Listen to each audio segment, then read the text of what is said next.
अगर मैं पीएम मोदी की बात करूं, उनका चैलेंजिंग पीरियड है, बहुत चैलेंजिंग पीरियड है ये वाला। All kind of allegations, all kind of scams, all kind of scandals, सब उनके लिए आप सुनेंगे। But the kind of personality and the kind of planetary alignments he has in his कुंडली, वो बहुत आसानी से पार पा जाएंगे। जो उनकी स्ट्रैटेजी होती है वो कोई फिगर आउट नहीं कर पाता। Suddenly he will do something, लेकिन उसके पीछे का बेस कई सालों बाद हमें पता चलता है, जो हमने अभी धुरंधर में देखा। 2016 में नोटबंदी हो गई, नोटबंदी everybody was cribbing Modi ji क्या कर रहे हैं, क्या नहीं कर रहे हैं, बट यू सी वाई। तो जो वाइज एंड हाउस हैं वो हमें बाद में पता चलेंगे। क्या अब जो चुनाव आएंगे यूपी में सीएम योगी का परचम लहराएगा? इसके बाद क्या स्थिति रहने वाली है? देखिए, उनकी 7.5 का एंड है, ये लास्ट फेज है सीएम योगी जी का। और मुझे वो सेंट्रल गवर्नमेंट की तरफ मूव करते दिखते हैं। एक तो 2030 के बाद हम स्पिरिचुअल कैपिटल हो जाएगा भारत। अच्छा, ये बात पक्की है। स्पिरिचुअल कैपिटल या हिंदू राष्ट्र आप कह रहे हैं? अखंड भारत बन गया।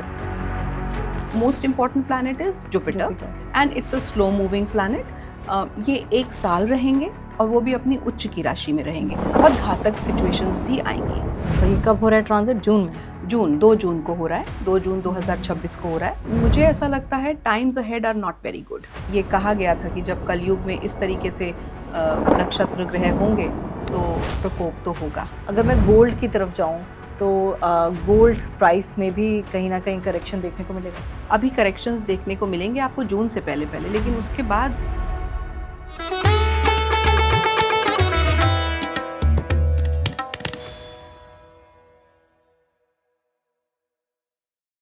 नमस्कार, कैसे हैं आप सब? और आज भी एक बहुत ही खास गेस्ट मेरे साथ हैं।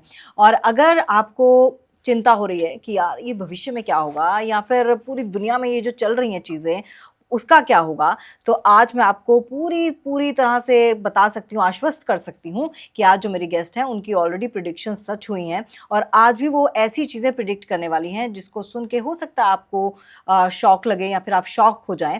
लेकिन हाँ, प्रिडिक्शन करना भी बेहद ज़रूरी होता है ताकि एहतियात बरती जा सके। मेरे साथ हैं आचार्य रीना शर्मा जी, आपका बहुत बहुत स्वागत है। Thank you so much Tamanna ji for having me. कैसी हैं आप? Absolutely good, very good, by the grace of God. आप बताइए। मैं बहुत बढ़िया हूँ, लेकिन आपके आने से और भी ज़्यादा बढ़िया हो गई, क्योंकि मैंने आपके ऑलरेडी इतने सारे पॉडकास्ट देखे हैं। और मुझे एक तो आपकी शख्सियत बहुत अच्छी लगती है। Pleasure is all mine, thank you. बहुत हम्बल, और किसी को देख के अच्छी वाइब्स आती है ना, तो आपको देख के ऑन स्क्रीन ही अच्छी वाइब्स आती थी। अब तो फिजिकली हम मिल रहे हैं तो और भी अच्छा लग रहा है। जी। आपकी इतनी सारी प्रेडिक्शन सच हुई हैं। आप ऐसी एस्ट्रोलॉजर हैं जिन्होंने कहा था कि नीतीश कुमार इस बार चीफ मिनिस्टर नहीं बनेंगे, और अगर बन गए तो वो लंबे समय तक यानी कि 5 साल का कार्यकाल अपना पूरा नहीं करेंगे। ऐसा भी हमने देख लिया। आपने वर्ल्ड वॉर को लेकर बात कही, आपने ट्रंप को लेकर बात कही, जितने भी जो पॉलिटिकल सिचुएशंस अभी बनी हुई है, जो सिनारियो बना हुआ है, उसको लेकर आपने तमाम बातें कही थी। आज मेरे पॉडकास्ट के जरिए आप ऐसा क्या ऐलान करने जा रही हैं जो वाकई दर्शकों को हिला सकता है?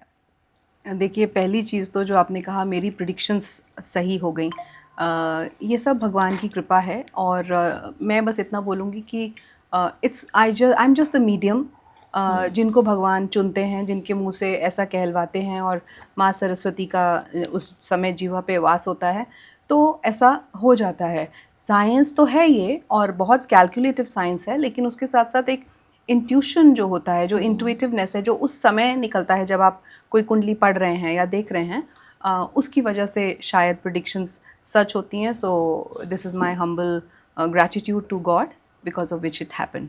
नाउ, अब आपने बोला कि ऐसा मैं क्या बोलूँगी कि दुनिया में हाहाकार मच जाएगा। सो ऑनेस्टली स्पीकिंग, मेरे बोलने की अब ज़रूरत नहीं है, बिकॉज एवरीथिंग इज़ हैपनिंग। आप देख रहे हैं कि क्या हो रहा है इस समय दुनिया में। और ये जो सिचुएशन है ये कोई पहली बार नहीं हो रही है, बिकॉज मैं एनालिटिकली नहीं देखती, मैं पॉलिटिकली नहीं देखती, मैं इन जनरल व्यू जैसे जियो पॉलिटिक्स के हिसाब से देखते हैं वैसे नहीं देखती, मैं सिर्फ ग्रह नक्षत्रों के हिसाब से देखती हूँ। And then I read the pattern कि पास्ट में ये पैटर्न्स कब कब रिपीट हुए थे, and that is the kind of research, और हिंदी में कहें तो शोध, that you need to put in, and you need to put in a lot of effort in it. It's not easy. ऐसा नहीं होता है कि आपने बस एक चार्ट देखा और कुछ भी बोल दिया।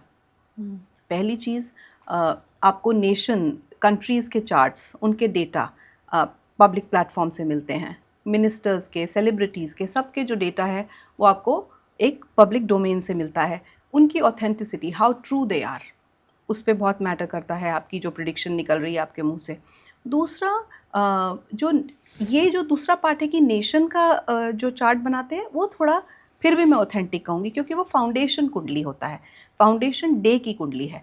सो फाउंडेशन डे की कुंडली बनाई, that is the first chart, जिसे आई थिंक एस्ट्रोलॉजर्स समझेंगे D1 बोलते हैं, जो मेन जन्म कुंडली है। उसके अलावा देर आर 15-16 मोर चार्ट्स जिनको वर्गा चार्ट्स बोलते हैं, डिविजनल चार्ट्स। सो उन सब की जब हम एक रीडिंग करते हैं और एनालिसिस करते हैं, तब हम किसी नतीजे पे पहुंचते हैं। और साथ साथ ट्रांजिट्स का देखना, कौन से ग्रह नक्षत्र इस समय घूम रहे हैं, कब ऐसा हो रहा है कि उनके बीच में वेध लग रहे हैं। वेध इज़ अ टर्म जिसमें, जिसे हम कह सकते हैं कि एरोज आ रहे हैं दोनों तरफ से, अटैक हो रहा है, मतलब इस टाइप का सिचुएशन जनरल पब्लिक की लैंग्वेज में बता रही हूँ।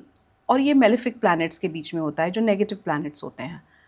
सो ये जो दशा इस समय चल रही है, जो 2025 में शुरू हुई, ये प्लैनेटरी अलाइनमेंट्स महाभारत के समय पे हुआ करते थे। अच्छा। और उसके बाद बीच बीच में कई बार आए, जैसे 1971 का जेनोसाइड जो हुआ, तब भी कुछ इस तरीके की सिचुएशंस बनी।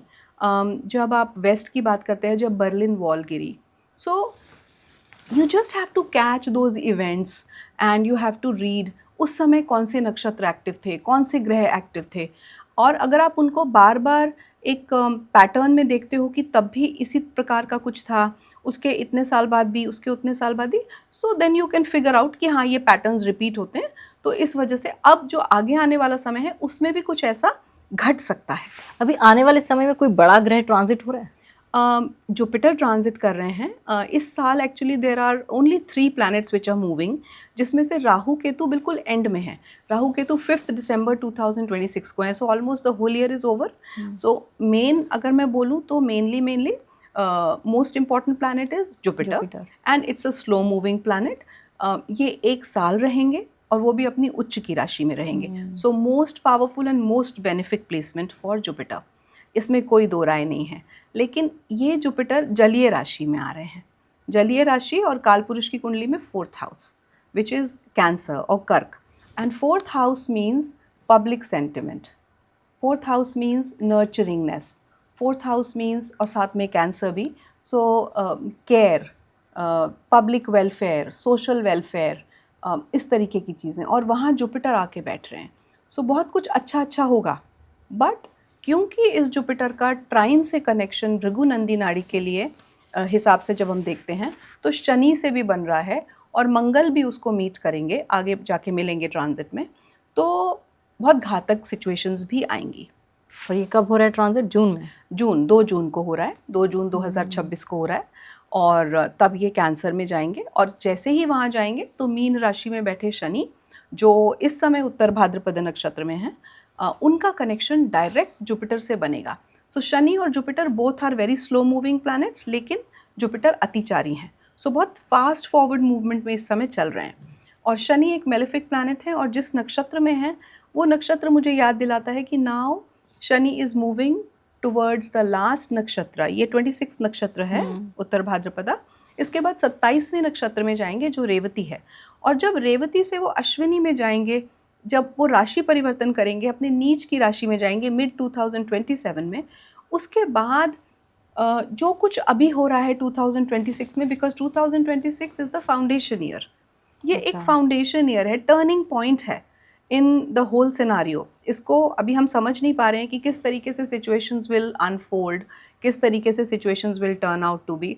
But as I see from the lens of Vedic astrology and mundane astrology, मुझे ऐसा लगता है times ahead are not very good. अच्छा। They are not at all good. Especially when I talk about general public या बड़े बड़े nations.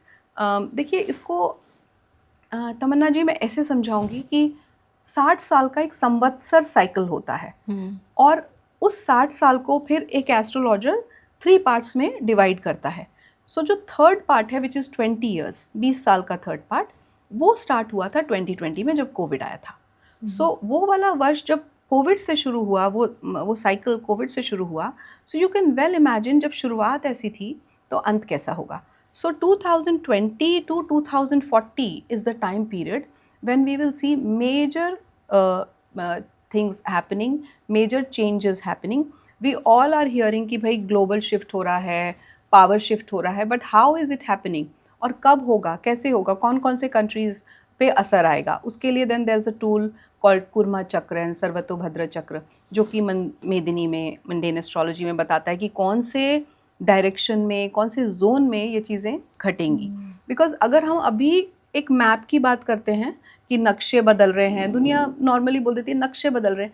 नक्शे क्या है? नक्शे ये तो मैन मेड आउटलाइंस है ना, बाउंड्रीज हैं जो हमने बनाई हैं. अगर हम ओवरऑल देखें तो धरती है, फिर उसको अलग अलग पार्ट्स में डिवाइड कर दिया, ये ईरान बन गया, ये भारत बन गया, ये पाकिस्तान बन गया.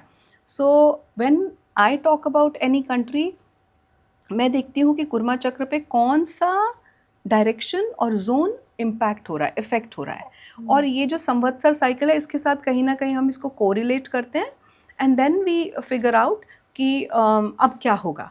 कि देखिए अभी जो सिचुएशन है वो ये आपको दिखाएगी आगे आने वाले कुछ 10 सालों में कि जो वेस्ट था, जो अब तक उठ रहा था, या जो पावरफुल कंट्रीज़ थे, उनका फॉल है.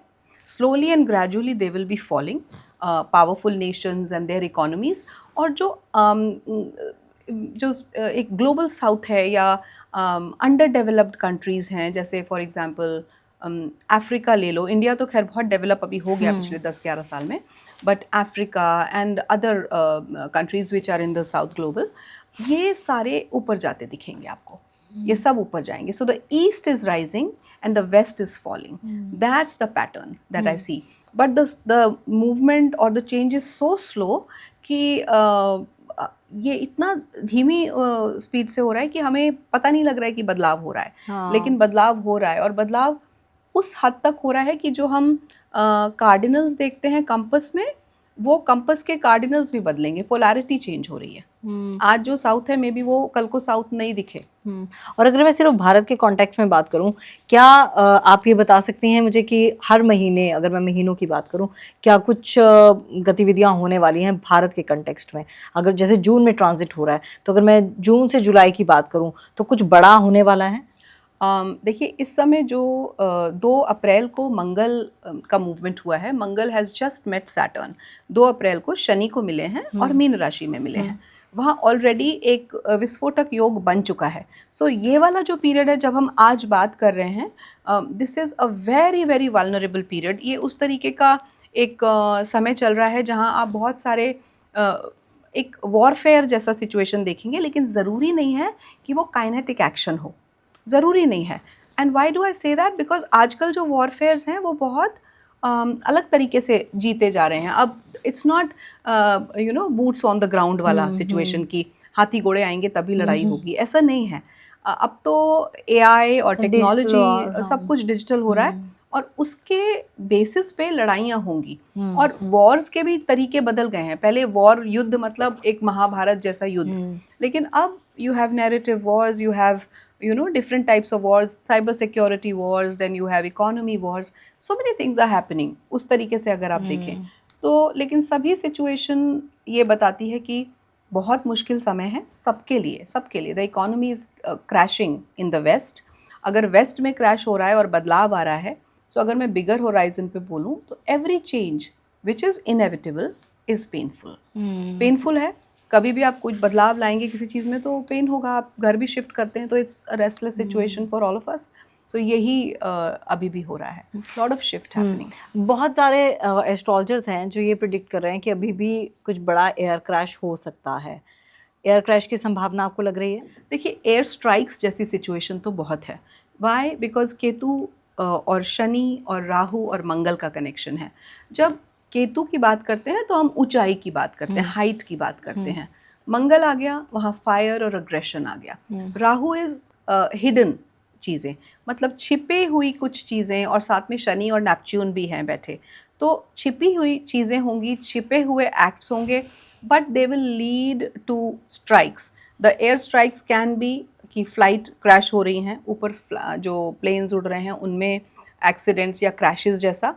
भारत को कितना फ़र्क पड़ने वाला, इकॉनमी के लिहाज से बात करें, महंगाई के हिसाब से बात करें, तो कितना इफ़ेक्ट भारत की जनता होगी? बिल्कुल बिल्कुल इम्पैक्ट होगी. और जब सारे देशों में इस तरीके की सिचुएशन है तो भारत अछूता नहीं रहेगा। But if you do the comparative study, आप कंपैरेटिव स्टडी करेंगी तो Bharat is much better of. क्योंकि देखिए, चाहे वो हमारी एनर्जी क्राइसिस हो, चाहे वो हमारा जो एक वॉरफेयर करने का तरीका हो, हमारी लीडरशिप हो, उनकी तैयारी हो, हमारे जो ट्राई सर्विस हैं, नेवी, आर्मी एंड एयरफोर्स, सबकी तैयारी हो, उन सब चीज़ों को देख के मुझे लगता है कि भारत उतना ज़्यादा भी इम्पैक्ट नहीं होगा जितना और दूसरे कंट्रीज़ होंगे। अगर एक तरफ मैं वेस्ट में क्रैश देख रही हूँ तो भारत में मे बी हम थोड़ा सा हिल जाएंगे और कुछ समय के लिए आम जनता इन्फ्लेशन, महंगाई, इन चीज़ों को फेस करेगी। लेकिन जैसे ही जुपिटर आ रहे हैं कर्क राशि में, जो मैंने पहले बात की थी कि social welfare, welfare of people, welfare of public, वो फोरमोस्ट हो जाएगी हमारी लीडरशिप के लिए, हमारी गवर्नमेंट के लिए। तो वहाँ पे जो बड़ी बड़े और उनके जो एजेंडाज़ हैं वो कहीं ना कहीं हॉल्ट हो जाएगा उनमें, बट लोगों के लिए ज़्यादा काम करना शुरू कर देंगे और पॉलिसीज़ भी बड़ी अच्छी अच्छी बनेंगी लोगों के लिए, specially for women and elderlies and children. और कोई भूकंप का भी स्कोप बन रहा है? बिल्कुल बन रहा है जी। कुछ भी, मतलब यहाँ ऐसा कुछ भी नहीं है जो मैं बोलूँ कि नहीं होगा, क्योंकि नेचुरल कैलामिटीज़ तो आनी है। जब पंच तत्वों को इतनी बुरी तरीके से इम्बैलेंस कर दिया गया, सो नेचुरल कैलामिटी तो आएगी। प्रकृति चीख चीख के कह रही थी इतने सालों से कि भाई ध्यान रख लो मेरा, but nothing happened. So then mother nature had to rebel. So rebellious mode में है तो नेचुरल कैलामिटीज़ तो आएंगी। और ये सारी चीज़ें हम कनेक्ट करके पीछे देखते हैं तो ये कहा गया था कि जब कलयुग में इस तरीके से नक्षत्र ग्रह होंगे तो प्रकोप तो होगा धरती का। सो वो सब चल रहा है। जहाँ पे बाढ़ नहीं आती थी वहाँ पे बाढ़ आ रही है, जहाँ पे पानी नहीं बरसता था वहाँ पानी बहुत बरस रहा है, जहाँ पे पूरे टाइम पानी बरसता था वहाँ सूखा पड़ रहा है। सो एवरीथिंग उल्टा। कौन से मंथ में लग रहा है कि ये भूकंप आ सकता है? ये तो अब मिड मई से लेके और मिड जून के बीच में मुझे लगता है बहुत हद तक, और एक बड़े स्केल पे आएगा। कौन सा रीजन इफेक्ट होगा? Middle eastern region and Europe. Oh, ये मई और जून के बीच में आप मई बात और कर रहे हैं। जून के और बीच जो आप इसकी बात कर रहे हैं, क्लाइमेट चेंज ये जो हो रहा है, ये भी इसी को दर्शाता है कहीं ना कहीं। जैसे हम देख रहे हैं मार्च के महीने में हमने देखा बारिश भी हुई। हाँ, सो बिल्कुल सब कुछ उल्टा पुल्टा हो रहा है ना, क्योंकि हम ग्लोबली हम कह रहे हैं ग्लोबल शिफ्ट हो रहा है। The shift is happening everywhere, even in the weather. मौसम बदल रहा है और अजीब सी, आपने देखा भी 18th 19th मार्च को, when we were not expecting, किस तरीके का आंधी तूफान आया, जबकि मार्च में इस तरीके की बारिश कभी नहीं होती है। हाँ। So yes, it is happening. अगर मैं गोल्ड की तरफ जाऊं तो गोल्ड प्राइस में भी कहीं ना कहीं करेक्शन देखने को मिलेगा? अभी करेक्शंस देखने को मिलेंगे आपको जून से पहले पहले, लेकिन उसके बाद गोल्ड बहुत बढ़ रहा है। गोल्ड तो मैं सबको बोलती हूँ सेफ हेवन है, और कब से बोल रही हूँ। In fact I had been asked by people, आपने तो कहा था बढ़ेगा लेकिन अभी तो करेक्शन हो रहा है, घट रहा है। But I am telling them कि गोल्ड और सिल्वर, या फॉर दैट मैटर अगर जो भी आपके ट्रेडिशनल जो भी मेटल्स हैं, या जो भी आपके आपने धरोहर ली है, उस सब को आप थोड़ा सा पेशेंटली अपने पास रखें। You can not trade on silver and gold, you have to keep it with your self for a long time, जैसे हमारी दादी नानी रखती थी। So it's going to rise very much. 2030 में तो गोल्ड विल बिकम 5 लाख्स, ये 5 लाख्स तक पहुंचेगा। जो आपने महाभारत की एक दो बार बात की, कलयुग की बात की, ऐसे कौन से एपिसोड्स हैं महाभारत के जो आप आज के दौर से रिलेट कर रहे हैं? देखिए, महाभारत को मैं एक किताब या एक सिर्फ युद्ध के लिए याद करना उस तरीके से नहीं देखती हूँ। महाभारत तो हम सबके अंदर है, एक अंतर द्वंद है, अंतर मन का द्वंद है। और महाभारत एक ब्लूप्रिंट जैसा है, जिसे अगर हम ठीक से समझ लें या ग्रहण कर लें अपने जीवन में, तो जो चैलेंजेस हम फेस करते हैं वो नहीं करेंगे। बिकॉज बहुत कुछ वही हो रहा है जो महाभारत के समय पे हुआ था। फॉर एग्ज़ाम्पल, जो कर्ण का डायलेमा था कि मैं राइट चूज़ करूं या दोस्त को चूज़ करूं, तो उसने दोस्त को चूज़ किया। तो he could not understand the thin line between loyalty and integrity. वो सिचुएशन हो गई। देन आप सिस्टम में रहते हुए आप सिस्टम को समझ रहे हो कि गलती हो रही है, लेकिन आप चुप हो। ये द्रोणाचार्य ने करा, भीष्म पितामह ने करा। अगर वो उस समय उस छोटी जो चीज़ है उसको इम्पोर्टेंस ना देके और एक बिगर होराइजन पे सोचते, maybe that would have been better, और शायद महाभारत नहीं घटता जो कि घटा और जिसने इतना विध्वंस रूप लिया। और जब तक कृष्ण रहे धरती पे तब तक कलयुग नहीं आया। Kalyug is nothing but a transition from Dwapar Yug to to this era where we are. उस बीच में महाभारत लिखी गई। कलयुग एक एंट्रेंस है जो महाभारत के लिए बनी और महाभारत का वहाँ जन्म हुआ, और जिसने ये सिखाया कि आपकी ग्रीड, आपके सेल्फिशनेस, आपके अनकंडीशनल नहीं होना, लोगों के लिए जो भी काम कर रहे हो मतलब से कर रहे हो, आपको वहाँ से कुछ मिल रहा है तो आप कर रहे हो। सो इन सब चीज़ों को उसमें बहुत अच्छे तरीके से डिस्क्राइब किया गया है। नेपोटिज्म को बहुत अच्छे तरीके से डिस्क्राइब किया गया है in the form of Dhritarashtra. उन्होंने अपने बच्चे की, अपने बेटे की गलतियों को उस नज़रअंदाज किया और आगे बढ़ते गए, जानते सराते कि सब कुछ वो गलत कर रहा है। दुर्योधन न्यू कि वो गलत कर रहा है, लेकिन उसने कहा मैं रुक नहीं सकता, मुझे पता है सही क्या है लेकिन मैं उस सही को फॉलो नहीं कर सकता, मुझे पता है गलत क्या है लेकिन मैं उसे रोक नहीं सकता। सो ये क्या है? ये है कि हमें सब कुछ पता है, हमारा विल पावर स्ट्रांग नहीं है, सब कुछ जानते सराते हम उस चीज़ को नहीं रोक रहे हैं। So that is the basic thing that we have to learn from the characters of Mahabharat. उनके कैरेक्टर से अगर हम ये सीखते हैं और आज उनको फॉलो करते हैं, मुझे ऐसा लगता है हम सबको बहुत फ़ायदा होगा। और उस सेल्फ कंट्रोल को, उस विल पावर को, या उस सिस्टम में होते सराते भी चीज़ों के लिए आप एक एक्सेप्टेंस ना दे दें और एथिक्स को पकड़ के चलें।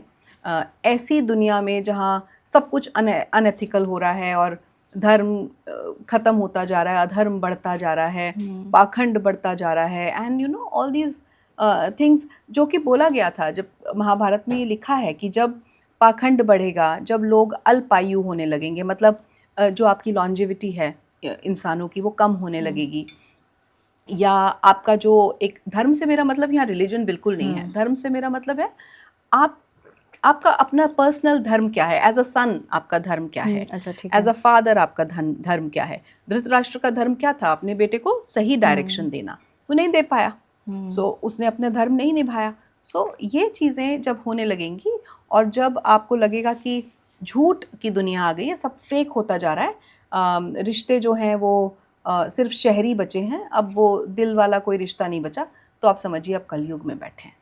और इस कलयुग में आप धर्म और कर्म को कैसे कनेक्ट करती हैं? देखिए, अभी मैंने आपको धर्म समझाया, वही तो कर्म है। सो धर्म और कर्म दे गो हैंड इन हैंड। मेरा धर्म ही मेरा कर्म है। अगर मैं एक अच्छा बेटा नहीं हूँ और मैं वो कर्म नहीं कर रहा जिससे मैं अपने पेरेंट्स को प्राउड फील कराऊँ या खुश फील कराऊँ या सम्मानित फील कराऊँ, तो फिर मैं क्या धर्म निभा रहा हूँ अपना? आप ये मानती हैं कि अगर महाभारत को डिकोड कर लिया जाए तो हमें कलयुग समझ में आ जाएगा? एब्सोल्युटली, वो तो मैंने आपको बोला, इट्स द ब्लूप्रिंट। ये ब्लूप्रिंट है, महाभारत एक ब्लूप्रिंट है जिसको डिकोड करना है और समझना है, और आप हर एक कैरेक्टर को या हर एक कैरेक्टर के जो सिग्निफिकेंसेस हैं उनको आज आप अपने सामने होता हुआ देखते हैं। जैसे जो दुर्योधन की जलन थी कि किसी के पास कुछ देखा and he was very jealous कि मुझे वो चीज़ चाहिए। This is what is happening geopolitically right now. ये जो युद्ध हो रहे हैं, they are ego based, they are not money based, they are ego based. लेकिन जो दिख रहा है सामने, जो नज़र आ रहा है, जो एक मेन स्ट्रीम मीडिया में ऐसा लगता है पैसे के लिए या फाइनेंस के लिए या इकोनॉमी के लिए लड़ाई हो रही है, ऐसा कुछ नहीं है। इट्स अहंकार का युद्ध। इस एरा में कौन से लोग सुखी रह सकते हैं? जो अपने धर्म को समझें। पहली चीज़, अपने धर्म को समझें कि मेरा धर्म क्या है। हर एक रिश्ते के लिए, जो मेरे जीवन में रिश्ता है, प्रोफेशनली, पर्सनली, जो भी मेरा रिश्ता जिसके साथ भी है, मैं उसको कितना एथिकली, जो लोग एथिक्स पकड़ के चलेंगे। देखिए, ये भी कहा गया है गीता सार में, आपने बड़ा अच्छा सवाल करा कि सिंप्लिसिटी या सिंपल तरीके से आप कैसे हैंडल कर सकते हैं इन सब चीज़ों को। ऐसे तो बहुत सारी बातें हैं करने को, लेकिन 3 चीज़ें बहुत ही सिंपल हैं। एक तो आप ईश्वर का नाम लेते रहें, दूसरा आप कर्म अपने सही रखने की कोशिश करें वॉलंटरीली, कि मैं जानबूझ के एटलीस्ट मुझसे कोई गलती ना हो, और तीसरा सत्य का साथ दें, एथिक्स ना छोड़ें। अगर आप ये तीनों चीज़ें करते हैं तो आप कलयुग आराम से पार कर सकते हैं। अच्छा, एक चीज़ बताइए, आपने बोला कि इंटेंशनली आप कुछ गलत ना करें, लेकिन कई बार मैंने कई एस्ट्रोलॉजर्स को भी सुना है कि आपकी कुंडली में कुछ योग होते हैं जो आपसे करवाएंगे, हम्म। तो अगर वो योग बनता है और वो स्थिति बन जाती है और वो आप वो चीज़ कर सकते हैं, तो वो मेरा कर्म खराब हो गया? देखिए, आपने ये भी बहुत ब्यूटीफुल क्वेश्चन है। मैं ऐसा मानती हूँ सब कुछ प्री डिस्टाइंड है, सब कुछ प्री रिटन है। तो अगर आपकी किस्मत में जानना ही नहीं है कि ये मैं राइट कर लूँगा तो मैं आगे का जो मेरा जीवन है सुधर जाएगा या आगे आने वाला मेरा समय बेटर हो जाएगा, अगर वो मेरी किस्मत में नहीं लिखा है तो मुझे कोई ऐसा राइट पर्सन या एडवाइज़र भी नहीं मिलेगा जो मुझे बता दे कि मैं ये कर लूँ, क्योंकि शायद मुझे वो भोगना ही है। क्योंकि ये कर्मा साइकिल है, whatever you sow you have to reap. ज़रूरी नहीं है इसी जन्म का आपका वो कर्म है कि आप से वो गलती होगी। वो गलती क्यों होगी कि पिछले कुछ जन्मों में कुछ इस तरीके का आपने किया कि आपको तो वो भोगना ही है, और जब तक आप उसे नहीं काटेंगे आप मोक्ष को प्राप्त नहीं होंगे। तो अगर इस जन्म में हमें पता है हम कुछ गलत कर रहे हैं, तो क्या किया जाए? मतलब गलत कर रहे हैं, हाँ, अब कर रहे हैं तो कर रहे हैं। तो क्या किया जाए? नहीं, you have to work upon it. तभी तो महाभारत को मैं कह रही हूँ डिकोड कीजिए, महाभारत को डिकोड कीजिए। और इतना सिंपल जब आपके सामने एक आंसर आ जाए ना, इतना सिंपल तरीका आ जाए कि सिर्फ मुझे नाम जप करना है, भगवान का ध्यान रखना है और अपने कर्म अच्छे रखने हैं। कर्मों में अब कर्मों को मैं और सिंप्लीफाई कर देती हूँ अगर लोगों को समझ नहीं आ रहा। जो मुझसे कम स्ट्रांग हैं, जो मुझसे वीक हैं, अंडर प्रिविलेज्ड हैं, उनके साथ मैं कैसे बिहेव करती हूँ या करता हूँ, उनके लिए मैं कुछ कर दूँ, जितनी मेरी सामर्थ्य है उसके हिसाब से मैं उनके लिए कुछ कर दूँ। तो मैं कहीं ना कहीं अपने कर्मों पे अगर मैंने कुछ गलत किया भी है तो मैं लेप लगा रही हूँ, समझ रहे हैं। और तीसरी चीज़ कि आप अपनी एथिक्स को कोशिश करें पकड़ के रखें कि मैं उन्हें ना छोड़ूं, कि अगर मुझे ये काम नहीं करना और कोई मुझे कितने भी पैसे दे रहा है मैं नहीं करूँगी। सो मैं पर्सनली इस चीज़ को फॉलो करती हूँ, सो आई नो दैट। सबसे अच्छा कर्म क्या है? सबसे अच्छा कर्म है अपने से कम स्ट्रॉन्ग लोगों की इज्जत करना। अपने से कम जो नीचे हैं, लोअर स्ट्रेटा के लोग हैं, उनसे आप ऐसे बात करें जैसे यू टॉक टू एनीवन जिसके पास बहुत पैसा है या बहुत ऊंचा है जीवन में और बहुत अच्छे नेक्स्ट लेवल उसका लाइफस्टाइल है, लेकिन आपके घर में जो मेड आती है उससे भी आप वैसे ही प्यार करें। वो आए, उसको गले लगाएं अगर वो बहुत दिनों बाद आई है, या कोई भी लेवल का आ रहा है उसको पानी पूछ लें, उसका मतलब प्यार से बोलें। बेसिकली आज के टाइम पे इमोशंस ही तो मिसिंग हैं, इमोशंस ही तो हैं which keep people tied up, और वो मिसिंग है, इसीलिए तो लोग जुड़ नहीं रहे आपस में। चलिए, ये तो चीज़ मेरे में बहुत अच्छी है, ये तो मैं करती हूँ। लेकिन कई लोग होते हैं जो आप सही कह रहे हैं, जो अपने सबॉर्डिनेट से अच्छे से बात नहीं करते हैं। जी। और अगर मैं उनसे मिल लेती हूँ तो मुझे मतलब मैं तो नहीं रह सकती उनके साथ, मतलब मैं 1 मिनट भी उनको शक्ल भी ना देखना चाहूँ जो अच्छे तरीके से बात नहीं करते हैं। और मेरी भी सबसे बड़ी वीकनेस है, मैं वैसे लड़ती नहीं हूँ, लेकिन अगर गुस्सा मेरे को आता है तो एक ही चीज़ पे आता है कि कोई बदतमीजी से बात करे। तो ऐसे लोगों का कौन सा ग्रह वीक होता है? और ऐसे लोग, बदतमीजी से बात हाँ, जो अपने सबॉर्डिनेट से बदतमीजी से बात करते हैं। शनि सबसे ज़्यादा वीक होता है उनका। एक शनि वीक होता है और ईगो देता है जुपिटर। अगर उनका जुपिटर अफ्लिक्टेड है, अच्छा नहीं है, रेट्रोग्रेड है, क्योंकि जुपिटर को कहा जाता है सबसे बेनिफिक प्लैनेट है और वो है। देखिए, अब यहाँ थोड़ी सी एस्ट्रोलॉजी बतानी पड़ेगी। जुपिटर बेनिफिक प्लैनेट है, लेकिन कुछ कुंडलियों में वो फंक्शनली मेलेफिक बन जाता है। फॉर एग्जाम्पल टॉरस, लीब्रा, ये जो 2 साइंस हैं, यहाँ पे जुपिटर फंक्शनली मेलेफिक है और साथ में वो रेट्रोग्रेड भी हो गया, साथ में वो ऐसे घरों में बैठ गया विच आर नॉट गुड, जो उसके लिए अच्छे नहीं माने जाते, तो वो अच्छे रिजल्ट्स नहीं देगा, फालतू की ईगो देगा। तो वो इतनी ईगो दे देगा कि गंदे से भी बोल रहा हूँ और मानूंगा भी नहीं अपनी गलती। So that kind of a thing. तो ऐसे लोगों को करना क्या चाहिए? ऐसे लोगों को फिर हम क्या कर सकते हैं, फिर वो भोगेंगे और क्या। किसी तरह का कोई उपाय है? उपाय तो हैं, बहुत सारे हैं, लेकिन वो माने तब।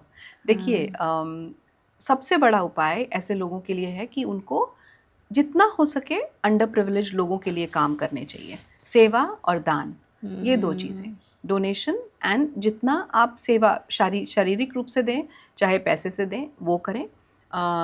उनकी इज्जत करें। जो सबसे लोअर स्ट्रैटा का आपको बंदा दिखता है उसको सल्यूट मारें, तो आपका शनि अच्छा होता है। आप जितने भी ये ब्राह्मण्स हैं, पंडित्स हैं, बड़े बुजुर्ग हैं, ज़बरदस्ती उनकी ब्लेसिंग्स लेते रहें। वो नहीं भी चाह रहे हैं तो भी चरण स्पर्श कर लीजिए। आपका क्या जाता है, चाहे पंडित किसी से कितना ही पैसा खा रहा है, पर उसको कुछ ना बोलें। वो उसका कर्म, उसका रजिस्टर मेंटेन कर रहे हैं, नो, ऊपर बैठे चित्रगुप्त जी। आपका रजिस्टर जो है उसमें तो आप अपने कर्म अच्छे रखें। और शायद यही वजह है एस्ट्रोलॉजर्स ये उपाय देते हैं कि आप लेबर क्लास को फ्रूटी दे दीजिए या छोटे, है हाँ ना, हाँ, इसीलिए मिला शायद जुला, हाँ, काफ़ी करते हैं। सारे प्लैनेट्स को मिला के अगर बोलें तो हाँ, फ्रूटी आपने बोला तो मंगल कहीं इन्वॉल्व होगा क्योंकि मीठा है। हाँ, इस तरह से होता है। अच्छा, महाभारत की हम बात कर रहे थे, महाभारत डिकोड की हम बात करेंगे। अभी तो मैं देख रही हूँ कि ठीक है, अब कोई जेंडर डिफरेंस नहीं होता है, जेंडर डिस्क्रिमिनेशन अब उतना रहा नहीं है, तो क्या कलयुग में ये देखने को मिलेगा? देखिए जुपिटर जैसे ही अभी आएंगे जून में तो आप देखेंगे कि विमेन जो हमारा डाइवर्सिटी है उसको बहुत इम्पोर्टेंस मिलने लगेगी क्योंकि कर्क राशि है और एक मदरली साइन है वो। तो वहाँ पे आप इवन लीडरशिप में चेंजेस देखेंगे। जब लीडरशिप में बदलाव आएगा तो विमेन लीडर्स बहुत सारी आने वाली हैं and it's world wide, it's not happening only in India, everywhere, सब जगह विमेन लीडरशिप और डाइवर्सिटी को इम्पोर्टेंस मिलना शुरू हो जाएगा।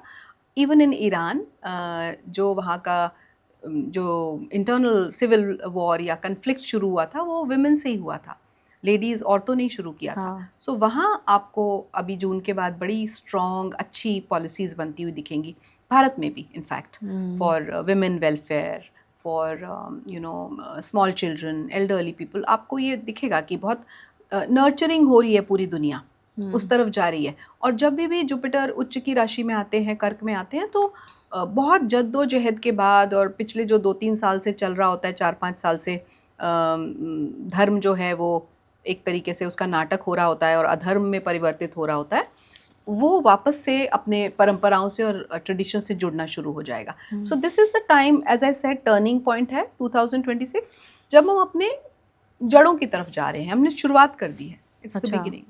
तो आगे मतलब अच्छा ही होगा। हाँ, अगर हम परंपराओं की बात करें तो यस अच्छा होगा, लेकिन बदलाव इजी नहीं होता, ये भी हमें हाँ, एक्सेप्ट ठीक करना है। होगा। इम्पेशेंट नहीं होना है, पेशेंस रखना है, फियर मॉन्गरिंग नहीं कि डरना है किसी बात से।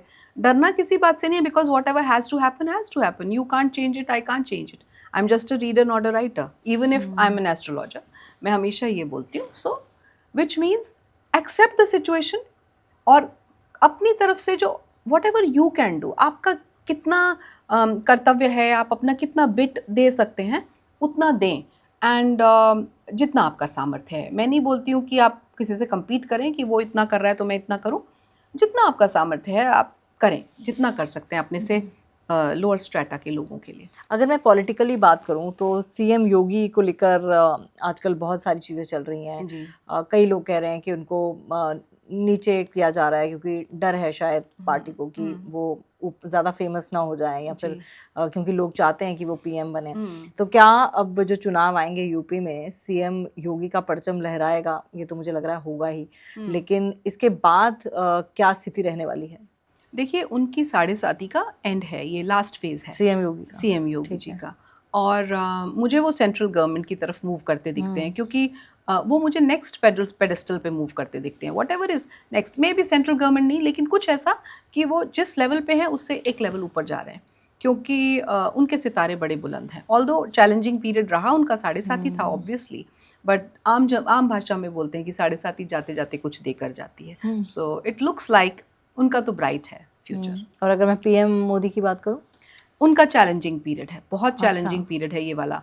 All kind of allegations, all kind of scams, all kind of scandals, सब उनके लिए आप सुनेंगे। But the kind of personality and the kind of planetary alignments he has in his कुंडली, वो बहुत आसानी से पार पा जाएंगे। डिफ़िकल्ट है फेस, बहुत डिफ़िकल्ट है, लेकिन वो इन सब चीज़ों से निकल जाएंगे, अपनी छवि को ख़राब नहीं होने देंगे। तो ये क्या काम करेगा? उनकी डिप्लोमेसी काम करेगी? उनकी डिप्लोमेसी, वो तो है ही चाणक्य, मैं तो बोलती हूँ चाणक्य नीति को फॉलो करते हैं। I think he is the best leader that we have since so many years, क्योंकि जो उनकी स्ट्रैटेजी होती है वो कोई फिगर आउट नहीं कर पाता। वो अचानक से कौन सा नया चेहरा ला दें, कौन से रीजन में, you just never know. So suddenly he will do something, लेकिन उसके पीछे का बेस कई सालों बाद हमें पता चलता है, जो हमने अभी धुरंधर में देखा। 2016 में नोटबंदी हो गई, नोटबंदी everybody was cribbing Modi ji क्या कर रहे हैं क्या नहीं कर रहे हैं, बट यू सी वाई। तो जो वाइज एंड हाउस हैं वो हमें बाद में पता चलेंगे, लेकिन what ever he is doing right now, he is doing for the nation, देश के लिए कर रहे हैं। तो मतलब आने वाला टाइम तो भारत के लिए बहुत अच्छा होने वाला, जो बिल्कुल। विश्व गुरु की हम बात करते हैं वो हम बन जाएंगे। बिल्कुल बन जाएंगे, उसमें कोई दो राय नहीं है, लेकिन इतनी जल्दी नहीं, क्योंकि उससे पहले तो आपने विश्व गुरु बोला, मैं बोल रही हूँ कि वर्ल्ड वॉर जैसी सिचुएशंस हैं, और ये again I will connect it with Mahabharat. Mahabharat में जब युद्ध शुरू हुआ था तो बोला गया था कि भरणी नक्षत्र में शनि थे, और जो मैंने आपको अभी उत्तर भाद्रपदा नक्षत्र बोला, उसके बाद रेवती, उसके बाद अश्विनी एंड देन भरणी। सो ये तब होगा जब शनि अपनी नीच की राशि में चले जाएंगे मिड 2027 के बाद। सो भरणी नक्षत्र में पहुंचते पहुंचते इट विल बी मिड 2028। तब युद्ध की आप थोड़ी थोड़ी ध्वनि सुनना शुरू कर देंगे कि आगाज़ हो रहा है, एंड वर्ल्ड वॉर जैसा एक, not exactly world war, but world war जैसा एक ड्रम बजना शुरू हो जाएगा, जो अभी लोग कह रहे हैं क्या वर्ल्ड वॉर होगा, तब क्लैरिटी आ जाएगी, हाँ जी वर्ल्ड वॉर होगा। अच्छा, that will be the kind of situation mid 2028 और लेट्स से रीचिंग 2029। और जो रियल ब्लड बात होगा, जो महाभारत में लिखा है, वो होगा जब शनि रोहिणी नक्षत्र में आते हैं, और जब उस शनि का वेद मंगल और राहु के साथ होता है, और ये सिचुएशन 2030 से लेके 2032 के बीच में है। सो विच मीन्स वो पीरियड ऐसा है जब ये जो ग्लोबल शिफ्ट है ये बिल्कुल क्लियरली दिखने लगेगा कि शिफ्ट हो रहा है। एंड आफ्टर 2032 जब भारत की राहु की महादशा शुरू हो जाएगी, you will see this global shift happening in a very positive manner for Bharat. If I talk about my own country, India, तो technology, whether it's technologically grow करेगा, इकोनॉमिकली ग्रो करेगा, slow and gradual. इतना कुछ हम खोएंगे, इतनी सारी population को खोएंगे, इतना सब कुछ नुकसान होगा, नॉट ओनली आर्स, ग्लोबली, पूरे देश में, दुनिया में। तो सब कुछ स्लो होगा, लेकिन बाय, जो मैंने आपको एक संवत्सर साइकिल बताई थी, बाय 2040 वी विल बी, एक तो 2030 के बाद हम स्पिरिचुअल कैपिटल हो जाएगा भारत। अच्छा, ये बात पक्की है। 2040 स्पिरिचुअल कैपिटल या हिंदू राष्ट्र आप कह रहे हैं? अखंड भारत बन गया spiritual capital of the world, मतलब हिंदू राष्ट्र घोषित हो जाएगा, हिंदू राष्ट्र घोषित होगा। और साथ में जो स्पिरिचुअलिटी के, जो लोग पूछते हैं व्हाट इज स्पिरिचुअलिटी, या उसके जो फाउंडेशन है, उसके लिए जैसे स्टीव जॉब्स और ये सब जब नीब करोली बाबा जी के पास जाते थे, तो वो अब एकदम क्लियर हो जाएगा कि सारी दुनिया इस तरफ भागेगी। जो हमारे बच्चे बाहर पढ़ने जाते हैं अभी, यहाँ पे तक्षशिला और नालंदा जैसी यूनिवर्सिटीज़, इनफैक्ट उन पर रिवाइवल काम शुरू हो चुका है ऑलरेडी। सो आप देखेंगे सारे फॉरेनर्स यहाँ पढ़ने आएंगे, यहाँ से उन्हें शिक्षा चाहिए होगी, क्योंकि the kind of education and शिक्षा they will get from India, वो कहीं नहीं मिलेगा उनको। सो ये सोने की चिड़िया थी, है और रहेगी हमेशा। एंड 2040 तक तो I see that technologically we will be beating, I think, even China. Oh wow. And manufacturing wise, economy wise, defense wise, everything. मतलब हर तरीके से, और जब हर तरीके से कोई देश अच्छा कर रहा है तो वो नंबर 1 बनता ही है, उसमें कोई दो राय नहीं है। So veto power is something that I expect. एक एस्ट्रोलॉजर का मैंने लिया था पॉडकास्ट, तो उन्होंने कहा था कि हिंदू राष्ट्र के पहले प्रधानमंत्री होंगे सीएम योगी। अच्छा, तो आपको ऐसा लग रहा है? आपने हालांकि बताया कि एक स्टेप ऊपर ही जाएंगे जी, तो क्या वो स्टेप पीएम की तरफ ही होगा? बहुत हद तक लगता है, हाँ। बट एज आई सेड, एक और भी मैंने बात बोली कि नया चेहरा। So if there is a new face, I can't say, लेकिन अगर न्यू फेस नहीं है तो हाँ, योगी जी बहुत एक प्रोबेबल चेहरा दिखते हैं मुझे। तो योगी के लिए तो अच्छा ही साल है जी, अच्छा है, उनके लिए अच्छा है साल। अगर मैं इस साल की बात करूं तो आपको क्या लग रहा है कि कौन सी ये जो राशियां हैं उनके लिए अच्छा है? किन के लिए अच्छा है? सो एक तो कर्क के लिए तो अच्छा है ही है, क्योंकि वहाँ जुपिटर आ रहे हैं, लेकिन बस उनको थोड़ा सा ध्यान रखना पड़ेगा अपने वेट लॉस पे, क्योंकि वेट गेन कराएंगे। जब लगन में आ रहे हैं तो वेट गेन कराएंगे, और साथ में लिवर पे इम्पैक्ट हो सकता है। बेसिकली ईटिंग हैबिट्स पे ध्यान रखें। सो कर्क के लिए तो अच्छा है ही। उसके अलावा जब कर्क में आता है तो उसकी 3-4 दृष्टियाँ हैं। एक तो वो जहाँ बैठे हैं, उसके अलावा 3 दृष्टि है। 5th दृष्टि से जब वो देख रहे हैं तो 4, 5, 6, 7, 8, 9, 10, सो वो केप्रिकॉन को देख रहे हैं। केप्रिकॉन मतलब 10th हाउस ऑफ द कालपुरुष कुंडली, तो प्रोफेशन, सो करियर से रिलेटेड चीज़ें केप्रिकॉनियंस के लिए अच्छी होनी चाहिए। देन लिब्रंस के लिए उनके रिलेशनशिप अच्छे होने चाहिए, क्योंकि उसकी दृष्टि पड़ रही है वहाँ पे। जहाँ जहाँ दृष्टि पड़ती है देवगुरु बृहस्पति की, वहाँ कुछ अच्छा काम होता है, ऑस्पिशियस काम होता है। उसके अलावा इवन एरीज, हम एरीज की भी बात करेंगे जो कि मेष है. So I don't know which one is yours. मेष ही है। तो उनके लिए भी बहुत अच्छा है, उनके लिए भी बहुत. मैं देख रही थी मिथुन आएगी, इसकी मिथुन है, तो जो भी एस्ट्रोलॉजर आते हैं ना वो कहते हैं मिथुन राशि का बहुत अच्छा जाएगा। हाँ, क्योंकि इस समय मिथुन में है, आपका अच्छा चल रहा होगा. और मैं बोलती हूँ मेरी किसी तरह तो कोई राशि निकल जाए, टाइम डेट के हिसाब से निकाल दो, ज़ोडिएक के हिसाब से निकाल दो, तो आज नहीं, बस आप बस थोड़ा सा ध्यान इस बात का रखिएगा कि अपनी ईगो को कभी भी आगे मत आने दीजिएगा, और जो आप एक वर्क लाइफ बैलेंस बनाने की कोशिश कर रही हैं बस वो करती रहिएगा, क्योंकि आप वर्क लाइफ बैलेंस नहीं बना पा रही हैं अभी. हाँ, ईगो भी बहुत है। ईगो से निपटा नहीं जा रहा मेरे से। जी, बस उसको थोड़ा सा if you will have a catch on that and take care of it, तो ठीक रहेगा सब. चलिए, कोशिश करूंगी, अच्छा लगा। और मैं आपसे ये पूछना चाहूँगी, पहले तो आप ये बता दें कौन सी राशियों को इस साल एहतियात बरतनी है। किन राशियों को एहतियात बरतनी है? वो सभी राशियां जो कि देवगुरु बृहस्पति कर्क में आ रहे हैं, तो जो उस राशि से, कर्क से 6ठी, 8वीं और 12वीं पड़ेगी, उन राशियों को थोड़ा सा एहतियात बरतना है. सो अगर मैं कर्क से 12वीं की बात करूं तो जेमिनाई ही आ गया. सो उनको एहतियात बरतना है. उसके अलावा फिर हम कर्क से अगर 6th देखते हैं तो सेजिटेरियस, धनु, एंड उसके बाद हम 8th देखते हैं तो एक्वेरियस. ये 3 राशियां हैं जिनको थोड़ा सा ध्यान रखना पड़ेगा. और इन राशियों को ईगो तो है ही, ईगो पे उनको अपने चेक रखना पड़ेगा. साथ में वेट गेन ना हो उस पर चेक रखना पड़ेगा. बाहर की चीज़ें कम खानी है, तला भुना कम खाना है, जितना हो सके सात्विक खाना है, क्योंकि वैसे भी चैत्र शुक्ल पक्ष प्रतिपदा का जो हमारा नववर्ष का कैलेंडर है उसमें जुपिटर बहुत सारी पोजीशंस लेके बैठे हैं. सिर्फ राजा ही नहीं है, वो बहुत सारी पोजीशंस लेके बैठे हैं इस वर्ष के लिए, नव वर्ष के लिए. सो जुपिटर बहुत इस समय बहुत पावर में है एक्चुअली, और साथ में वो उच्च के भी हो रहे हैं, तो he will be very powerful.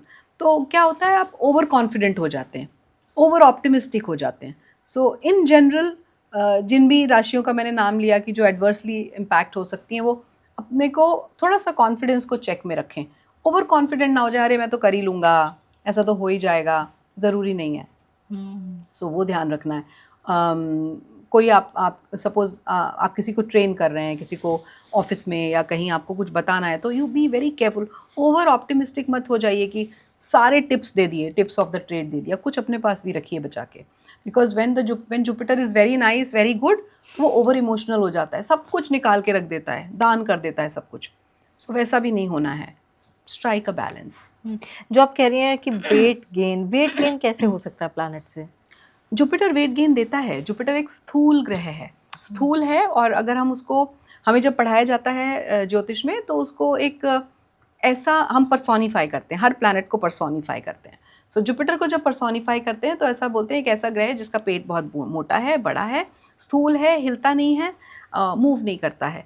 आप जब जुपिटर एक्टिव होगा तो आपका भी वही मन करेगा कि छोड़ो, कौन करे एक्सरसाइज, और फ्राइड और मीठी चीज़ों में you will have a sweet tooth, मीठा खाने का मन करेगा, बहुत पकवान खाने का मन करेगा. सो ऑब्वियसली देन जब वो टाइम पीरियड एक्टिव होता है आपके लाइफ में, और साथ में ट्रांजिट्स भी सपोर्ट कर रहे हैं, तो आप खाएंगे. तो ये ग्रह इतने ज़्यादा मजबूत होते हैं कि नहीं, ग्रह तो देखिए, again this is a nice question. ग्रह को ना लोग समझते हैं कि अच्छा आसमान में कोई ग्रह घूम रहा है, बट साइंस से कनेक्ट करो तो we all have magnetic field around us. एक मैग्नेटिक फील्ड है, ग्रह है, उसके भी चारों तरफ मैग्नेटिक फील्ड है. हमारी कुंडली में जब हमने जन्म लिया, जिस नक्षत्र में मैंने जन्म लिया सपोज, वो नक्षत्र का जो लॉर्ड है वो मेरा पहला महादशा बना. फिर एक सीक्वेंस सेट है, उस सीक्वेंस पे नेक्स्ट ग्रह आया, उसकी महादशा आई, फिर तीसरे की आई, चौथे की आई, डिपेंडिंग अपॉन कितने साल की है. फॉर एग्जाम्पल शनि की 19 साल की है, राहु की 18 साल की है. सो वो जब वो दशा पैटर्न मेरी लाइफ में एक्टिव हो रहा है in the form of that phase और दैट प्लैनेट, उसी समय वो प्लैनेट भी ट्रांजिट कर रहा है, सेम प्लैनेट ऊपर भी ट्रांजिट कर रहा है ब्रह्मांड में. What will happen, magnetic fields आपस में अट्रैक्ट, रिपेल, ये हो रहा है. सो वो एनर्जी ट्रांसफ़र हो रहा है. एनर्जी कहीं ना कहीं अगर नेगेटिव है तो क्लैश करेगी, और अगर पॉजिटिव एनर्जी है तो अच्छा करेगी हमारे लिए. So that's how the planets will start giving impact and results नज़र आते हैं. That's how an astrologer reads कि भाई क्या होने वाला है आपके जीवन में। और मुझे लगता है इन ग्रहों का प्रभाव एस्ट्रोलॉजर्स पे ज़्यादा पड़ रहा है आजकल। बिल्कुल। क्योंकि नहीं, अभी आगे आने वाले, हाँ आप बोलिए, आप कंप्लीट क्योंकि कीजिए। एक टाइम था जब हम टीवी चैनल में थे तो एस्ट्रोलॉजर्स को हम बुलाते थे कि आप हमारे साथ शो कर लीजिए, सुबह का शो होता था 7 से 8 का, जी। तो वो शो कर लीजिए। बेचारे बड़े अच्छे से आते थे, मॉडेस्ट होके आते थे। अब तो मैं देखती हूँ मतलब कंपटीशन इतना ज़्यादा है ना कि दूसरा पहले पूछता है कि हाँ भाई पहले कौन कौन आ चुका है। ओह, बहुत ज़्यादा अच्छा, कंपटीशन है। अच्छा। तो ये कंपटीशन भी मतलब ये ग्रह ज़्यादा प्रभाव डाल रहे हैं। बिल्कुल। जब केतु का साल आया था, जब नंबर 7 बनता था, विच इज़ 2023, हाँ 2023 से, केतु के साल से सडनली बाढ़ आ गई थी सोशल मीडिया में। एस्ट्रोलॉजी, ऑकल्ट, ये उपाय वो उपाय, ऐसा सब। बट आज से 1.5 साल पहले I went to a podcast, वहाँ मैंने बोला अब शनि छटनी करने आ रहे हैं। सब शनि छटनी करने आ रहे हैं मतलब anybody and everybody and any profession, any field, चाहे आप लॉयर हों, डॉक्टर हों, एस्ट्रोलॉजर हों, स्पिरिचुअल गुरु हों, कुछ भी फील्ड में आप हैं ना, और आप नॉलेजेबल नहीं हैं, आप स्किल्ड नहीं हैं, आप फेक हैं, आप लोगों को कॉपी कर रहे हैं, आपकी छटनी हो जाएगी। ये जो पीरियड है अच्छा। जब शनि मीन राशि में है, लास्ट राशि में है, चक्र की आखिरी राशि है, एक इरा का अंत और दूसरे की शुरुआत का समय। सो विच मीन्स, और आपने देखा, आप नोटिस कर रहे होगे कि जो अभी ये उपाय वाला बड़ा चल रहा था, that is going fading, you know, slowly and gradually fading. Why? Because जैसे प्लानिटरी अलाइनमेंट्स हैं वो लोगों को एक सद्बुद्धि दे रहे हैं, और जैसे जुपिटर अभी आएंगे, जो मैंने आपको बोला, तो ज़बरदस्त एक जैसे बोलेंगे ना, एनलाइटन्ड हो जाएंगे लोग कि क्या हो रहा था इतने सालों से, हम कैसे हिप्नोटाइज्ड से बैठे हुए थे, कोई हमें कुछ भी बोल रहा है हम कर रहे हैं। दे विल स्टार्ट, क्योंकि नॉलेज बढ़ जाएगी ना, ज्ञान बढ़ जाएगा। और साथ में राहु तो है ही, जो कि सोशल मीडिया को इतना ज़्यादा दर्शा रहे हैं, और अभी कुंभ में है जो उनकी खुद की राशि है, तो स्ट्रॉन्ग है वहाँ बड़े। सो इस तरीके की सिचुएशंस आएंगी कि लोगों को क्लैरिटी आने वाली है। और ये जो एस्ट्रोलॉजर हैं, एक स्पेसिफिकली मैं बताती हूँ, जो कहते हैं कि कब तोड़ के उनको एनर्जी मिलती है, तो ऐसी एस्ट्रोलॉजी, मतलब हालांकि वो उनके, मगर मैं पॉडकास्ट सुनूं, मैंने खुद किया है, तो मुझे ज्ञानी तो मतलब उनकी बातें सुन के मज़ा आता है, मतलब एंगेजिंग बातें करते हैं। लेकिन फिर 1-2 प्रिडिक्शन सही हुई, लेकिन वो व्यक्तित्व उनका जो शिफ्ट हुआ है उसको लेके मैं बड़ी हैरान हुई कि मतलब ऐसे कैसे किसी का व्यक्तित्व शिफ्ट हो सकता है। और अब वो हर कहीं जाके वो अपना नाम भी उन्होंने कुछ तानाशाह टाइप का दे रखा है, उसका इंग्लिश में आप कर लीजिएगा ट्रांसलेटर। तो देखिए, जो आप मुझे सिग्निफिकेंसेस या पर्सनालिटी ट्रेट्स बता रही हैं, जिसके भी ऐसे पर्सनालिटी ट्रेट्स लोगों के, जो आप कह रही हैं अचानक से बदल गए, सो वो जो अचानक से बदलाव होता है, that is the Rahu impact. Rahu आपको एक इल्यूजनरी वर्ल्ड में ले जाता है, जहाँ आपको लगता है मैं राजा हूँ, क्योंकि राहु ना ऐसा करा देता है कि मैं राजा हूँ, I am the king and I am the king maker and I am the king breaker, मैं ही सब कुछ हूँ। और वो राहु का इल्यूजन है। वो रणवीर अलाहाबादिया के साथ भी आपने देखा, ओवरनाइट ये लोग ग्रो करते हैं और ओवरनाइट फॉल करते हैं। सो ये एक एग्जाम्पल, एक नाम मैंने आपको दिया, ऐसे पता नहीं कितने नाम हैं। कपिल शर्मा। हाँ, आप कपिल शर्मा को भी ले सकती हैं, क्यों उन्होंने, लेकिन उनका सच बताऊं तो कपिल शर्मा ने मेहनत की और उनका ओवरनाइट नहीं हुआ, उन्होंने मेहनत से ऊपर बढ़े, लेकिन हाँ फॉल ओवरनाइट हुआ। बिकॉज क्या करते हैं हम, उस ग्रह की दशा जिसकी चल रही है उसको खराब कर देते हैं। राहु ऐसा नहीं है कि राहु खराब ही खराब देता है। अब एस्ट्रोलॉजर्स बोलते हैं राहु मंगल शनि इतने बुरे, ऐसा नहीं है। शनि योग कारक प्लैनेट भी है, टॉरस के लिए, वृषभ के लिए, लिब्रा के लिए। वहीं मंगल ज़बरदस्त योग कारक ग्रह है कर्क राशि के लिए, कैंसर के लिए। अगर कैंसर में मंगल वेल प्लेस्ड है, मैं तो बोलूँगी तेरे योग कारक ग्रह की दशा आ रही है, तेरा ड्राइव, तेरा पैशन, एम्बिशन इतना बढ़ने वाला है, बेटा लग जा काम पे, और पसीना बहा, थोड़ा पसीना बहा, so that Mars is channelising the positive energies. नहीं बहाएगा तो एग्रेशन बढ़ेगा, negative energy, because every planet has got positive and negative both energies, just like us. हमारे अंदर भी तो एक कौरव और एक पांडव है ना। सो सिमिलरली जब आप एक ग्रह को देखते हैं, हमेशा वो खराब नहीं होता, हमेशा कि अच्छा ग्रह जुपिटर अच्छा ही होगा, नहीं, और राहु और केतु खराब होंगे, वो ऐसा नहीं है। इट जस्ट डिपेंड्स कि भाई आप उनकी एनर्जी को कितना समझ रहे हो, क्या आप उन एनर्जीज के साथ खुद को अलाइन कर पा रहे हो उस समय जब उनका, यही एक सच्चे एस्ट्रोलॉजर का काम होता है कि आप देख रहे हैं कि इस नेटिव का जो आपके पास आया उसका समय ठीक नहीं चल रहा, उसके प्लानिटरी प्लेसमेंट्स भी ठीक नहीं है. Now I have to find out who is the hero planet and who is the villain planet in the chart. Hero planet तो मेरा दोस्त है ही, मुझे कुछ नहीं करना, वो तो मेरे साथ रोज़ बैठ के चाय पी रहा है. विलन प्लैनेट को मुझे बिठाना है अपने साथ. I want to invite you for a cup of coffee. So वो मैं कैसे करूँगी? सो उसके लिए मुझे उस प्लैनेट के हिसाब के काम करने पड़ेंगे. सपोज़ उस प्लैनेट को लाल रंग पसंद है, मैं लाल रंग पहनूंगी. सपोज़ उस प्लैनेट को ये पसंद है कि मंगल है, उसको तो खून चाहिए, तो मैं जाके ब्लड डोनेशन कर दूंगी 6 महीने में एक बार. अच्छा. तो वो मेरा एक्सीडेंट नहीं करेगा, मुझे इंजर नहीं करेगा.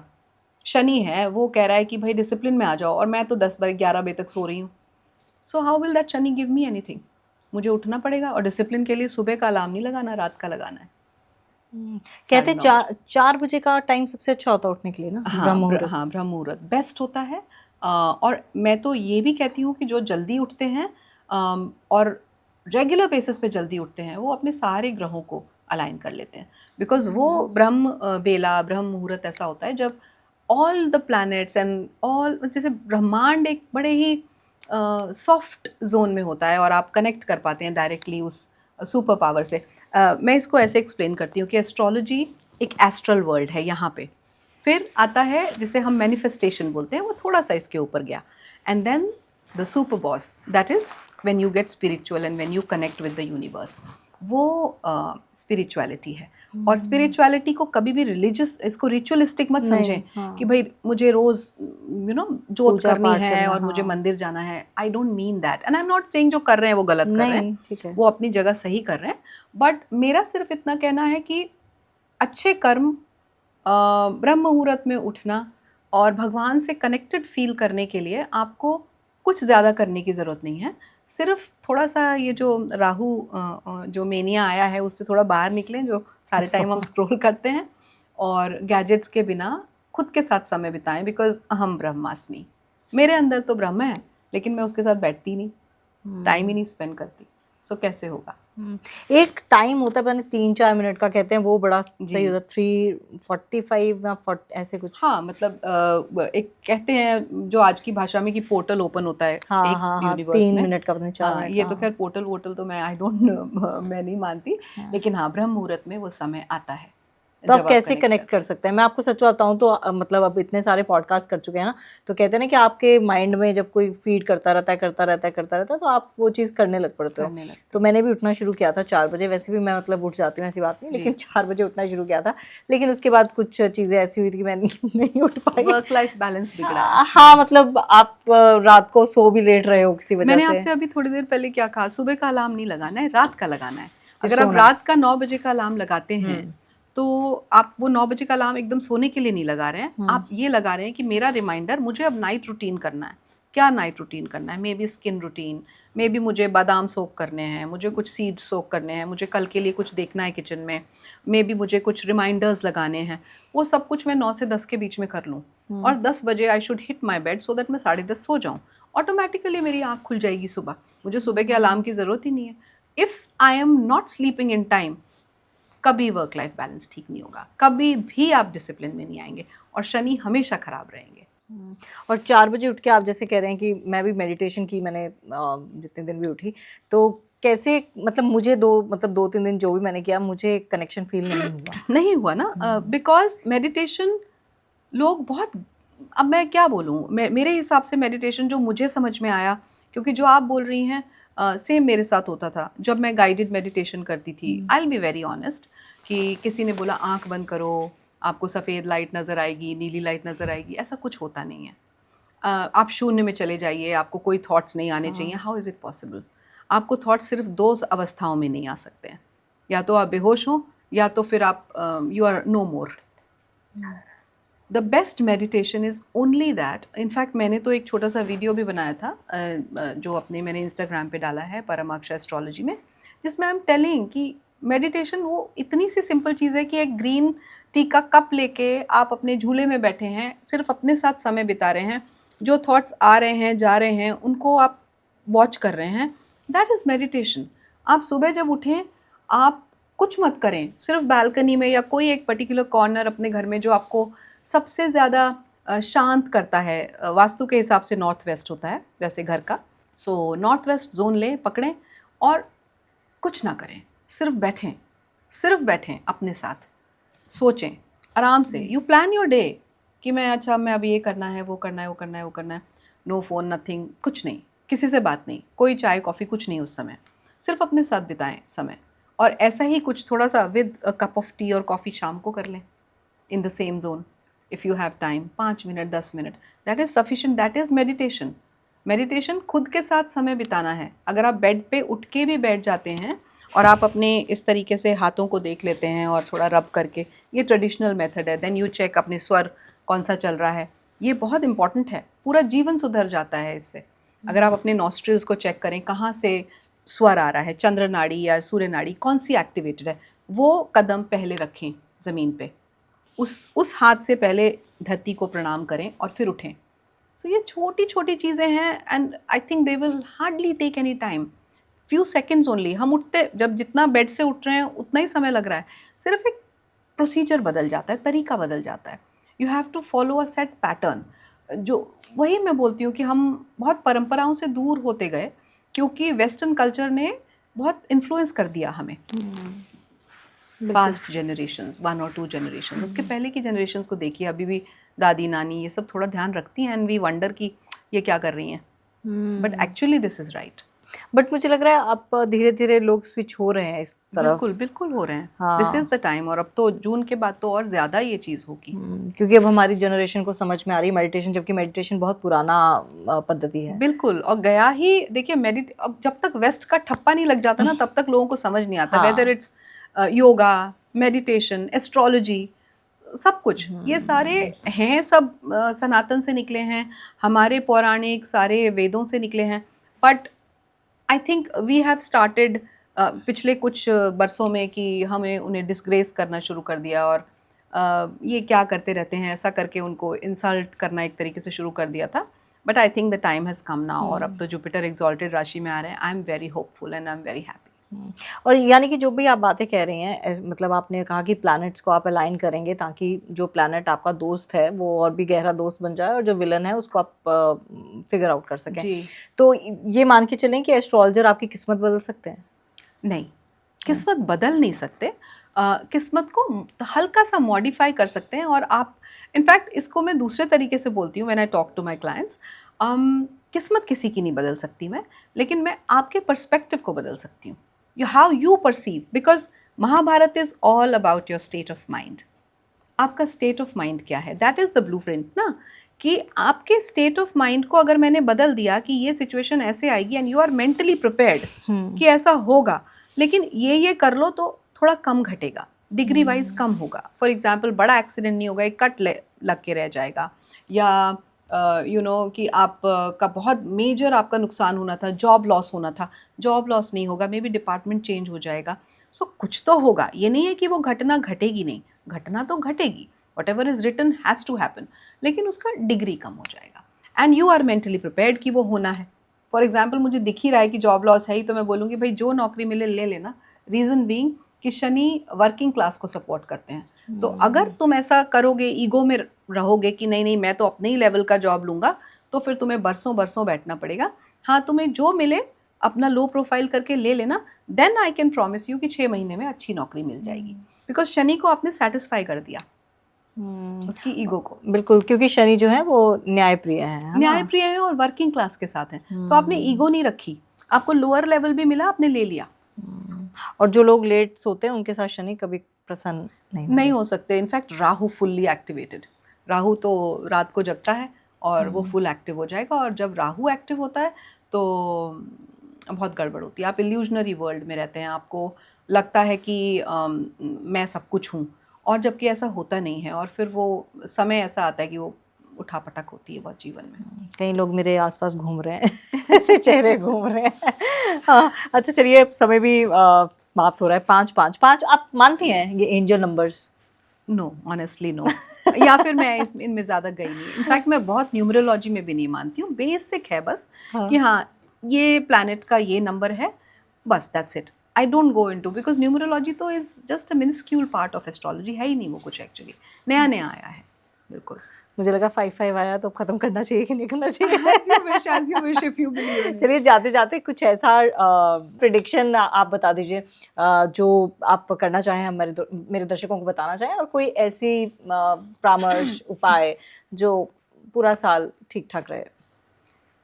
देखिए, प्रिडिक्शन में तो मैं यही बोलूँगी, इस समय जो समय चल रहा है वो विस्फोटक है। बाउंड्रीज़ पे, जो हमारे देश की बाउंड्रीज़ पे आप डिस्टर्बेंस देखेंगे, और डिस्टर्बेंस चल रहा है। एंड आई प्रिडिक्टेड दिस बहुत पहले, फरवरी में। आई सेड 21 मार्च के बाद वो योग शुरू हो रहा है, जैसे ही हमारा ये जो नव वर्ष है शुरू हुआ 19 को, उसके बाद सो टाइम पीरियड शुरू हो गया। लेकिन बड़े सीक्रेटिव वॉरफेयर्स हैं, ये काइनेटिक एक्शन नहीं होगा। ऐसा नहीं होगा कि लड़ाइयाँ हो रही, युद्ध हो रहे हैं, बट सीक्रेटिव हैं, बहुत डिप्लोमेटिक, स्ट्रेटेजिकली प्लेड वॉरफेयर्स हैं, जिसमें भारत जीतता हुआ दिखता है। एक तो ये चीज़ है। दूसरा, जो अभी इन्फ्लेशन आने वाला है, महंगाई आने वाली है, उससे घबराएं नहीं। हमारे पास एनर्जी रिसोर्सेज इतने कम नहीं हैं, as I see. Moreover I see bright light की जब ऐसा सिचुएशन आता है तो हमारे अंदर सर्वाइवल इंस्टिंक्ट है, तो हम सर्वाइव करने के लिए नए जुगाड़ निकाल लेते हैं, नई चीज़ें निकाल लेते हैं। और इंडियंस तो फेमस हैं जुगाड़ के लिए। सो जो भी समय आ रहा है, अभी नेगेटिव नज़र भी आ रहा है, तो उसको ऐसा समझिए कि वो एक बदलाव की तरफ इशारा कर रहा है, और वो बदलाव पॉजिटिव है। It will take time, don't be impatient. थोड़ा सा समय दीजिए खुद को, और जितना हो सके, जो मैंने पहले कहा, अच्छे कर्म, एथिकली अपने आप को राइट रखिए। अच्छे कर्मों से बस इतना है, जो भी आपका प्रोफेशन है, जो भी काम है, उसमें राइट रहें। मतलब मुझे ये सही नहीं लग रहा है तो मैं नहीं करूँगी, ये ठीक नहीं है, मुझे नहीं करना चाहिए। क्योंकि हमारे अंदर एक दोनों चीज़ें हैं, नेगेटिव पॉजिटिव, हमें बता देती हैं। हर इंसान को पता होता है कि मेरे से यहाँ ये गलत है, मुझे नहीं करना चाहिए। वो ना करें। दूसरा, जो भी कम्युनिटी को आप बिलोंग करते हैं, जिसको भी आप मानते हैं, कोई ना कोई नाम जप ज़रूर करें। और तीसरा, जितना हो सके अपने से कम स्ट्रॉन्ग लोगों की मदद करें, जितना कर सकते हैं अपनी सामर्थ्य से। ये तीनों चीज़ें मैं रिपीट करूँगी, और कलेक्टिवली करें, बिकॉज कलेक्टिव प्रेयर्स, कलेक्टिवली लोगों के लिए करना, ये लॉन्ग रन में बहुत हेल्पफुल होने वाला है। Because this is the base of Bharat and ज्योतिष बोथ, क्योंकि ज्योतिष दान और धर्म पे काम करती है। बहुत अच्छा लगा आपसे बात करके, बहुत पॉजिटिव एनर्जी आती है आपसे बात करके। बहुत धन्यवाद कि आप इतना कीमती समय निकाल कर हमारे तक आए, और मुझे उम्मीद है कि आगे भी सिलसिला यूं ही बरकरार रहेगा। Sure, thank you so much, thank you, it's a pleasure. तो चलिए, हमें दीजिए इजाज़त, अपना ख्याल रखिएगा और स्वस्थ रहिए, खुश रहिए, तंदुरुस्त रहिए, और आने वाला समय अच्छा ही होगा। Stay positive, bye bye.